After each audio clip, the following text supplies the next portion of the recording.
주택 빈집이 지역에 집중적으로 늘면 도시 자체가 활력을 잃게 되고 안전사고 위험으로 이어질 수 있습니다. 전남과 전북 지역의 빈집 실태를 알아봤습니다. 순천시가 방치된 집을 재활용하는 빈집 뱅크제를 도입했습니다. 집주인과 수요자를 연결해 문제를 해결할 수 있을지 관심이 모아지고 있습니다.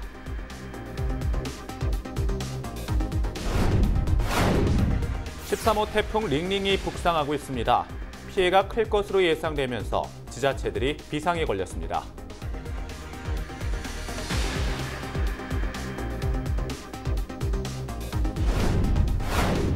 올해 전남 지역에서 학업을 중단하는 학생이 1,300여 명인 것으로 조사됐습니다. 19만 9천여 명 가운데 1,363명이 학업을 중단했고 고등학생이 가장 많은 것으로 나타났습니다.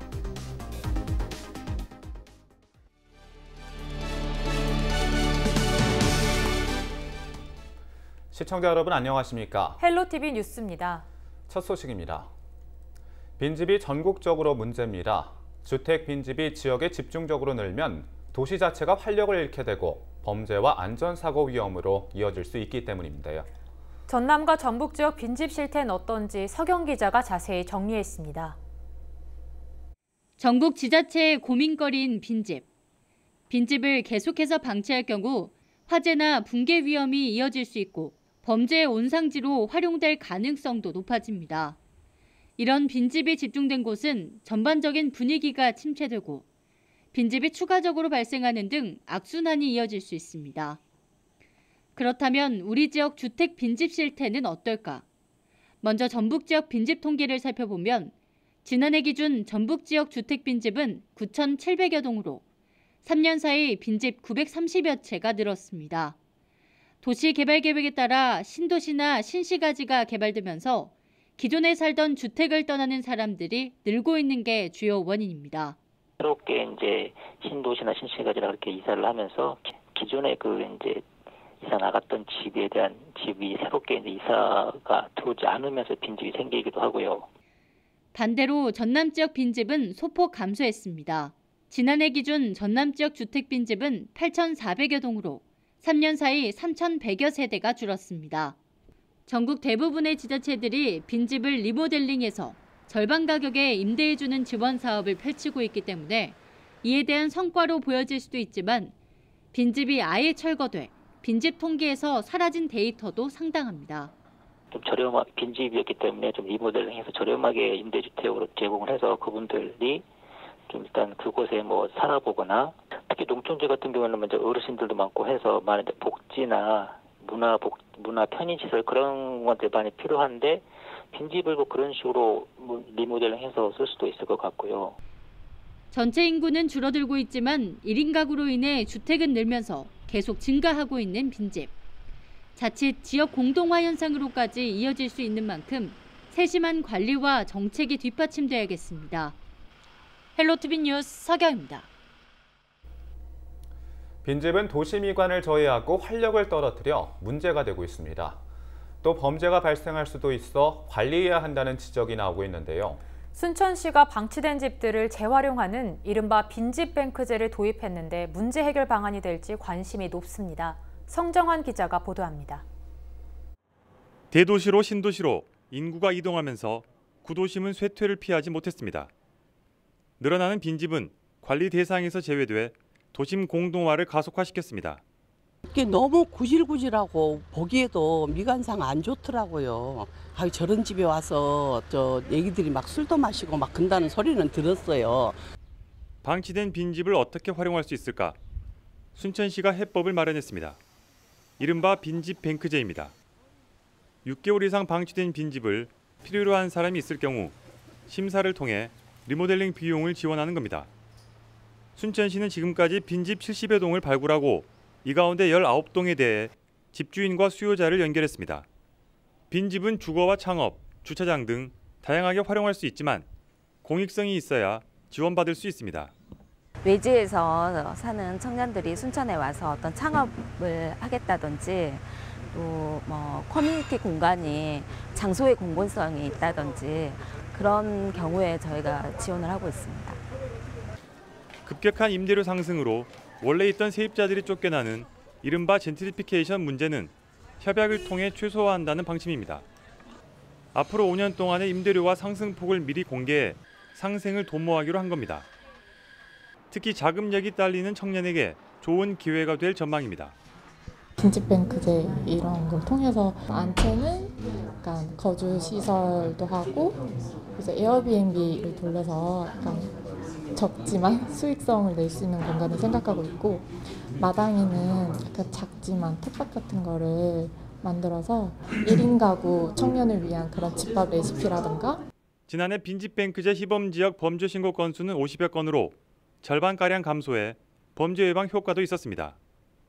미관도 살리고 범죄도 예방하고 인구 유입을 통해 지역 경제를 살리는 일석삼조의 효과를 거둘지 순천시의 실험에 관심이 쏠립니다.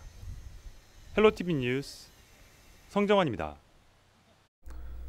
농촌의 경우 인구가 줄어들면서 빈집이 많이 발생하고 있는데요. 전라북도에서는 농촌 마을을 대상으로 희망하우스 빈집 재생 프로젝트가 이루어지고 있는데요. 마을 인구가 늘어나면서 농촌에 새로운 활력을 불어넣고 있습니다. 이진철 기자입니다. 60여 가구가 모여 사는 정읍시 박동마을입니다. 고령화와 도시 진출 등의 이유로 마을 주민이 감소하면서 빈집이 증가했습니다. 적게는 2년, 많게는 5년 이상 빈집이 방치되면서 마을 분위기도 덩달아 침체됐습니다. 최근 새로운 마을 주민이 이사해 오면서 마을에 활력이 돋고 있습니다. 빈집 재생 프로젝트를 통해 황량했던 빈집이 꾸며지고 마을 주민도 늘어났기 때문입니다. 주민들이 다 반응은 좋습니다. 100% 좋습니다. 이 주민들이 빈집을 한 채, 두 채 채우기 시작하니까 마을 주민들도 활성화되어서 좋아하고 모든 걸 주민이 많아서 좋고. 전라북도 14시군에서는 희망하우스 빈집 재생 프로젝트를 진행하고 있습니다. 빈집 주인에겐 리모델링 비용을 지원하는 대신 입주 희망자에게 최대 5년 동안 무상으로 임대하는 방식입니다. 빈집 80곳을 대상으로 현재까지 70곳이 리모델링돼 보금자리로 활용되고 있습니다. 내년에는 지자체별로 규모를 확대해 나갈 계획입니다. 매년 희망하우스 사업을 지속적으로 실시하여 지역의 활력을 불어넣는 데 최선을 다하도록 하겠습니다. 늘어나는 빈집으로 인해 위기를 맞고 있는 농촌 마을. 빈집 재생 프로젝트가 새로운 대안으로 주목받고 있습니다. 헬로티비 뉴스 이진철입니다. 오래 방치된 빈집을 갤러리나 카페로 활용해 침체된 마을을 활성화시킨 사례도 있습니다. 해남 우수영 문화마을은 마을 일대에 있는 빈집을 리모델링하고 벽화와 볼거리 등을 마련했습니다. 보도에 박종호 기자입니다. 지난 2017년 조성된 해남 우수영 문화마을입니다. 주민이 떠나버린 낡은 흙집과 목화를 팔던 상점, 영업이 중단된 부동산과 문을 닫아 잡초가 무성하던 여관 건물이 새롭게 단장됐습니다. 문화마을에 버려진 집 9개를 아카이브와 갤러리, 카페 등 다양한 볼거리로 구성했습니다. 그 자식들, 객지에가 나가 있는 자식들도 여기 고향에 오면은 자기 집이 너무 좋은 모습으로 바뀌어져서 좋아하고, 또 주민들도 이 길로 지나가면 그전에 흉가였는데 지금 이렇게 좋아서 다들 굉장히 기뻐하고 즐거워하는. 문화마을은 해남군 문내면 동해리 등 10개 마을을 대상으로 벽화와 조각, 설치 작품도 마련돼 있습니다. 명량대첩으로 유명한 우수영 인근 마을이다 보니 이순신과 관련된 다양한 작품들도 전시됐습니다. 주민들은 직접 해설사 활동을 하고 5일장 장터 축제를 운영하는 등 마을 활성화에 앞장서고 있습니다. 우수영 문화마을은 관광객 유치를 위한 홍보 활동과 함께 숙박할 수 있는 공간을 마련할 계획입니다. 앞으로도 지금 계획은 각 이 우수영에 있는 이 지역에 특성이 있는 저희들이 이제 뭐 다른 벤치마킹이나 안 그러면은 저희들 또 문화의 한 거리를 조성하기 위해서 빈집을 앞으로 해서 민박이나 게스트하우스로 이렇게 활용할 계획으로 하고 있습니다. 사람이 떠난 낡고 오래된 집을 새롭게 리모델링해 다양한 볼거리를 만들어낸 우수영 문화마을. 빈집을 활용해 침체된 마을을 다시 활성화시키는 사례로 주목받고 있습니다. 헬로티비 뉴스 박종호입니다. 깨진 유리창의 법칙. 깨진 유리창 하나를 방치해두면 그 지점을 중심으로 범죄가 확산되기 시작한다는 이론으로 사소한 무질서를 방치하면 큰 문제로 이어질 가능성은 더 높습니다. 방치되고 있는 빈집 역시 마찬가지입니다. 범죄와 안전사고 발생지가 되기도 하고 주거 환경을 악화시키는 사회적 문제까지 확대됩니다. 특히나 주택 밀집 지역에 방치된 빈집은 장시간 방치될수록 건축물 구조와 안전상 문제로 화재 발생 원인이 되기도 하고 청소년들의 탈선과 범죄 장소로 악용될 소지도 다분합니다. 도시의 성장과 쇠퇴 과정을 거치고 인구 소멸로 인한 위기의 농어촌 지역에서 불가피하게 생기는 빈집들을 더 이상 방치할 경우 사회적으로, 경제적으로 많은 문제를 야기할 겁니다. 일본의 경우 2015년 지방정부가 빈집을 철거하거나 개조하지 않으면 주인에게 벌금을 부과하는 법이 통과됐고, 미국의 디트로이트는 산업 붕괴 뒤 발생한 빈집을 허물고 도시농업들을 실시하고 있습니다. 이처럼 전 세계적으로 빈집에 대한 관심이 모이고 있습니다. 아직은 빈집 문제가 초기 단계며 당장 눈앞에 발생하는 피해가 없을지라도 내버려두고 방치한다면 깨진 유리창의 법칙처럼 사회 곳곳에 더 큰 악영향을 끼치게 될 겁니다. 고령화 등 이유로 지역의 빈집 문제는 앞으로도 계속해서 이야기될 겁니다. 더 심해지기 전에 빈집에 대한 선제적 대응책들이 무엇보다 필요하지 않을까요? 지금까지 앵커 브리핑이었습니다.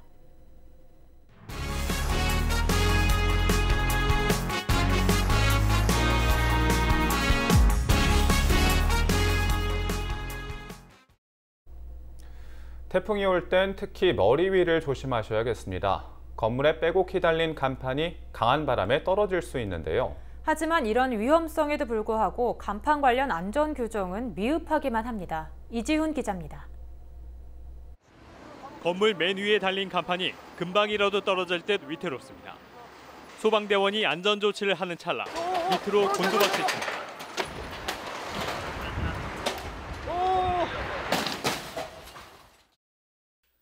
벽면에서 떨어진 간판이 인도를 덮쳤습니다.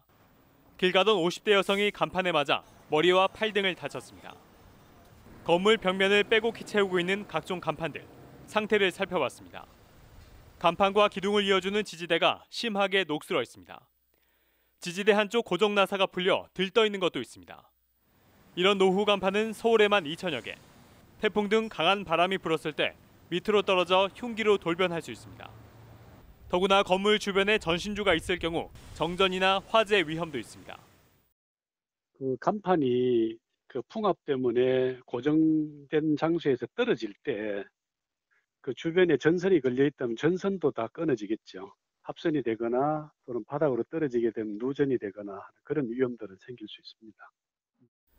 허가를 받고 설치한 간판은 3년에 한 번씩 안전 점검을 받습니다.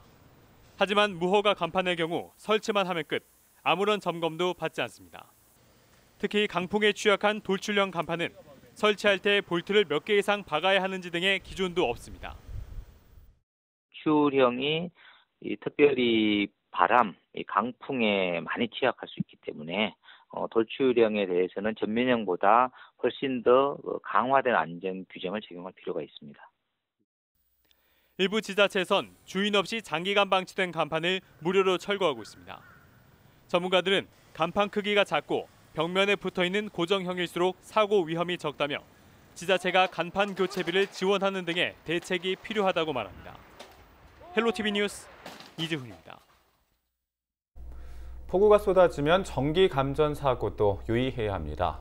특히 강한 전류가 흐르는 전신주 근처에는 아예 가지 않는 게 좋은데요.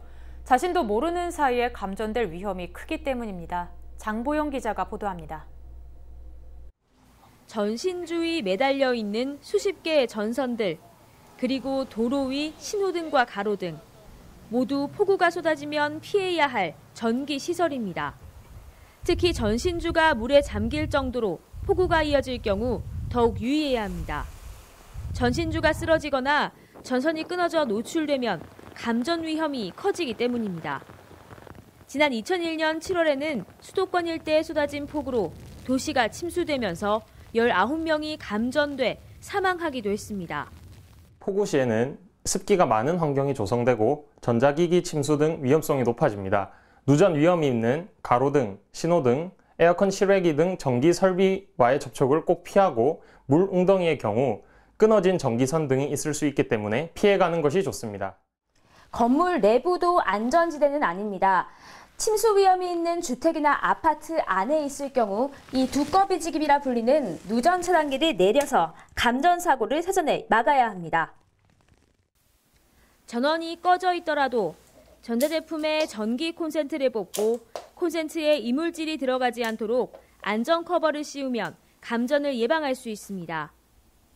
특히 전자제품을 만질 때는 젖은 손을 닦고 마른 천을 사용하거나 고무장갑을 껴야 하는데 침수가 이미 시작돼 물에 잠긴 경우에는 제품을 만지지 말고 대피해야 합니다. 안전조치를 하였더라도 감전사고가 발생한 경우 119에 신고하여 도움을 요청하시고 물이 다 빠져나간 후더라도 반드시 한전이나 전기안전공사에 연락하여 누전 여부를 확인받은 후 전기를 공급받으셔야 됩니다. 농촌에서는 시설하우스 내에 누전이나 감전 사고가 없도록 낡은 전선을 미리 교체하고 양수기 등을 사용할 때는 각별히 유의해야 합니다. 무엇보다도 누전 등 전기 관련 사고가 날 경우 소방이나 한전, 전기안전공사에 전화해 추가 피해 없도록 빠른 조치를 요청해야 합니다. 헬로티비 뉴스 장보영입니다. 태풍이나 집중호우가 내릴 경우 산간 계곡에서는 주의가 더욱 필요합니다. 갑자기 계곡물이 불어나면 고립되기 쉬운 데다 자칫 무리하게 건널 경우 물살에 휩쓸릴 수 있기 때문인데요. 예상치 못한 집중호우에 거센 계곡물을 만났을 때 어떻게 해야 할까요? 장진철 기자가 행동 요령을 알려드립니다. 집중호우로 불어난 강원도의 한 산간 계곡. 흙탕물로 변해버린 거센 계곡에서 아슬아슬한 구조 작업이 펼쳐집니다. 갑자기 쏟아진 집중호우에 계곡 건너편에 있던 야영객이 그대로 고립된 겁니다. 지난 8월 강원도 강릉에서는 일가족 2명이 거센 계곡 물살에 휩쓸렸다가 숨진 채 발견되는 안타까운 사고도 있었습니다. 폭우로 계곡물이 불어나자 어머니와 아들이 계곡에 설치된 시설물을 철거하고 다시 계곡을 건너다 변을 당했습니다. 이처럼 국지성 호우가 빈번하게 발생하면서 산간 계곡에서는 인명사고가 끊이질 않고 있습니다. 산간 지역에 비가 내리면 모든 물이 이처럼 계곡으로 몰리게 됩니다. 이 때문에 계곡물은 순식간에 불어날 수밖에 없습니다. 산에 머물다 갑작스런 소나기를 만나면 산등성이와 같은 높은 곳으로 대피하는 게 좋습니다. 특히 텐트 안으로 물이 들어오면 물건을 챙기려 하지 말고 즉시 피해야 합니다. 계곡물은 순식간에 불어나기도 하지만 수심이 얕아 보여도 물살이 거셀 수 있어 무리하게 건너는 건 매우 위험합니다. 미리 야영 장소를 안전한 곳으로 대피하시고 무리하게 계곡이나 하천을 건너려고 하지 마시고 특히 야영 중에 물이 갑자기 밀려들 때는 절대로 물건에 미련을 두지 마시고 신속히 대피하시고 야영 시에는 라디오나 스마트폰으로 기상 정보를 수시로 확인하는 것도 중요합니다. 기상 상황에 따라 국립공원과 주요 산간계곡은 출입이 통제되는 만큼 관리 당국의 통제에 반드시 따라야 합니다. 갑작스러운 계곡 수위 상승과 지반 침하로 인한 산사태 위험이 있으니 실시간 기상 정보를 반드시 확인하시고 국립공원 통제에 적극 협조해 주시기 바랍니다. 매년 전국에서 불어난 계곡물에 고립됐다가 소방당국에 구조되는 사례는 수백 건이 넘습니다. 태풍 등 자연재해가 예보된 기간에는 야영이나 등산 등을 자제하는 것이 가장 안전한 방법입니다. 헬로티비 뉴스 장진철입니다. 태풍 링링이 서해상으로 북상하면서 우리나라는 태풍 진로의 오른쪽에 놓이게 됐습니다. 흔히 태풍 진로의 오른쪽이 피해가 크기 때문에 위험 반원이라고 불리는데요. 태풍 우측이 피해가 큰 이유는 무엇일까요? 김단비 기자가 알아봤습니다. 한반도가 위치한 북반구에서는 태풍이 시계 반대 방향으로 회전합니다. 이때 태풍이 움직이는 진로의 오른쪽을 위험 반원, 왼쪽을 강한 반원이라 부릅니다. 태풍 피해는 위험 반원이 강한 반원보다 크게 나타납니다. 오른쪽 위험반원의 경우 태풍 자체의 바람과 같은 방향에서 불어오는 편서풍이 합쳐지면서 더 강한 바람이 만들어지기 때문입니다. 반면 왼쪽은 바람 방향이 서로 부딪혀 태풍의 세기가 상대적으로 약해집니다. 태풍을 축대칭으로 간주하자면 태풍의 오른쪽에는 태풍의 바람과 지하류가 더해져서 더욱 강력한 바람을 만들어내며 왼쪽에서는 태풍의 바람이 지하류만큼 감소해서 풍속이 비교적 덜 강하게 됩니다. 우리나라를 기준으로 태풍이 동해를 지나가게 되면 한반도는 강반원에 해당되지만 서해로 가면 위험반원에 속해 태풍의 피해가 크게 나타납니다. 2015년 태풍 고니 당시 왼쪽에 위치한 우리나라는 피해가 적었던 반면 위험반원에 든 일본은 역대 최고 풍속을 기록하는 등 피해가 속출했습니다. 지난 50년간 우리나라에 영향을 준 태풍을 분석한 결과에서도 동해보다 서해를 통과한 태풍으로 인한 피해가 2배 이상 많았습니다.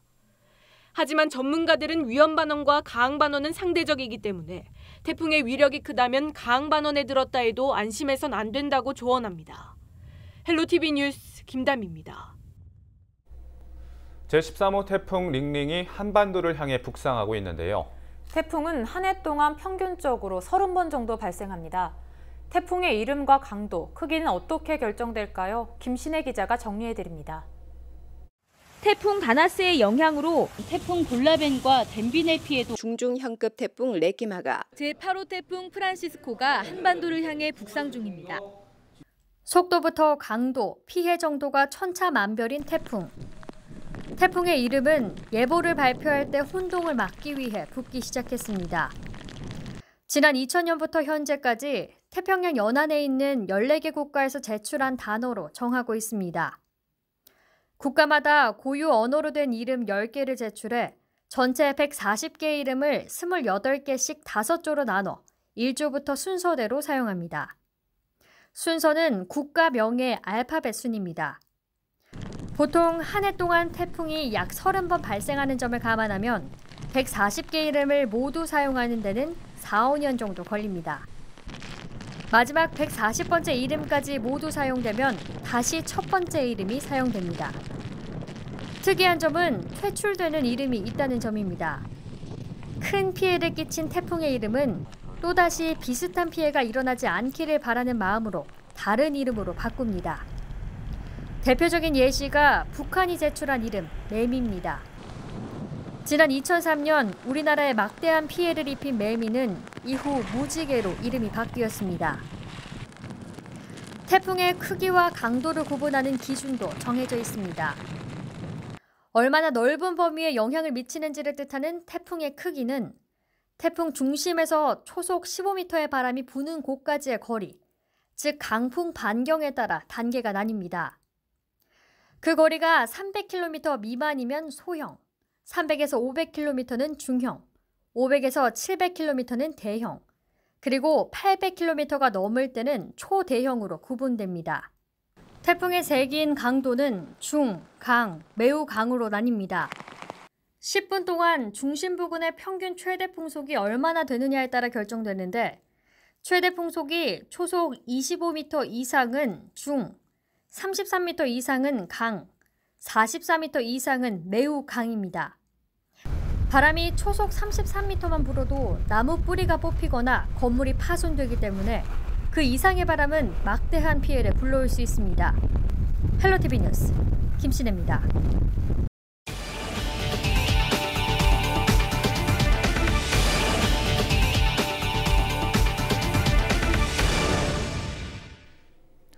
제13호 태풍 링링이 점차 북상하고 있는 가운데 태풍 피해가 클 것으로 예상되면서 전남의 일선 지자체들도 비상이 걸렸습니다. 전라남도와 서남북권 시군은 4일 상황 판단 회의를 열어 공사장과 항포구를 중심으로 태풍 대비 태세를 점검하고 6일부터 재난대책안전본부를 가동하기로 했습니다. 특히 전남에서 가장 먼저 태풍의 영향권에 접어들 것으로 예상되는 신안군도 긴급 대책회의를 열어 태풍 취약 지역에 대한 점검과 예찰 활동을 강화하기로 했습니다. 강한 중형급 태풍으로 알려진 13호 태풍 링링은 6일 밤 제주를 지나 7일 새벽부터 오전 사이 신안과 목포를 통과할 것으로 예상됩니다. 제13호 태풍 링링이 한반도를 향하면서 소방당국이 각별한 주의를 당부했습니다.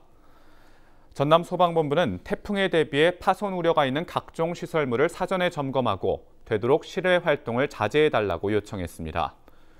특히 태풍이 오기 전 하천이나 저지대는 자동차를 안전한 곳에 주차하고 침수나 산사태 위험이 있는 곳은 대피 장소를 사전에 숙지하는 것이 좋다고 설명했습니다. 태풍 발효 시에는 가급적 외출을 삼가고 어쩔 수 없이 외출해야 하는 경우에는 공사장 근처나 감전의 위험이 있는 고압전선 근처에는 절대 가시면 안 됩니다. 올해 전남 지역에서 학업을 중단하는 학생이 1,300여 명 발생한 것으로 조사됐습니다. 전남도의회 이혁재 의원은 전남 지역 19만 9,653명 학생 가운데 1,363명이 학업을 중단했고 이 가운데 고등학생이 873명으로 가장 많은 비율을 차지하고 있다고 분석했습니다. 이 의원은 학업을 중단하는 학생이 발생하는 만큼 집행부가 통계를 정확히 분석해 해답을 찾아야 한다고 강조했습니다.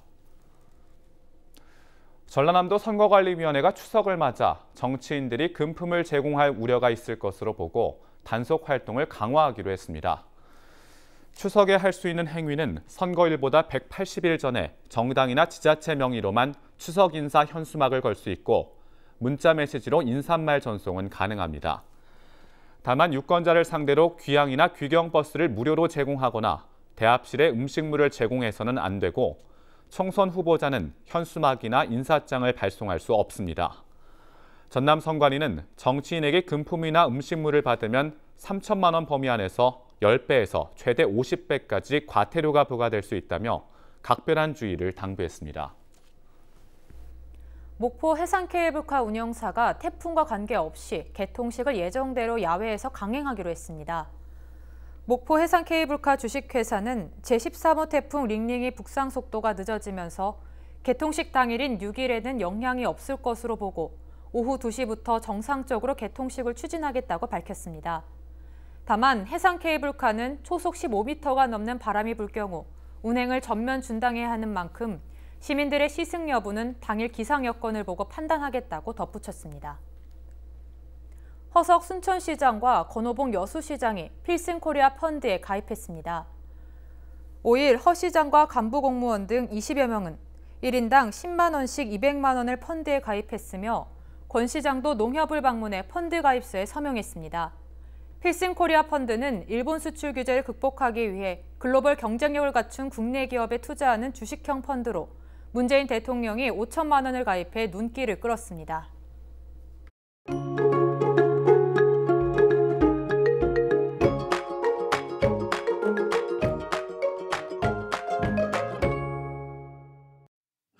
우리 지역 소나기가 오락가락하겠습니다. 예상되는 강수량은 5에서 30mm가 되겠고요.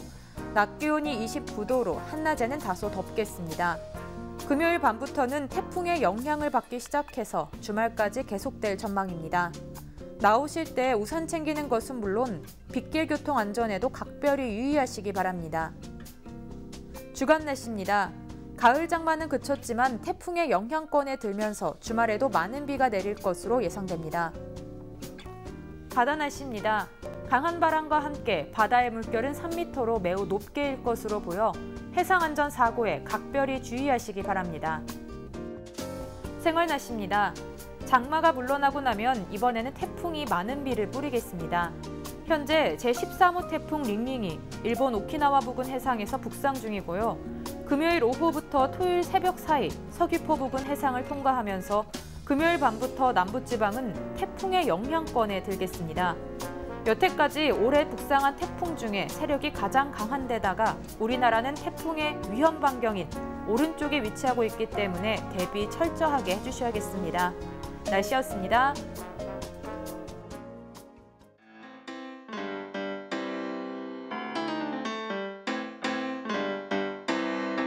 You're so rock and roll, roll. 흥을 내는 그녀와 탄성이 절로 나와 내 주위를 around, round 가려던 곳을 잊은 채로 걸음은 널 따라가 oh. It's all about you, you, you, you, you, you, you, you. 이상으로 헬로티비 뉴스를 마칩니다. 저희는 언제나 지역 주민 여러분 곁에 있겠습니다. 고맙습니다.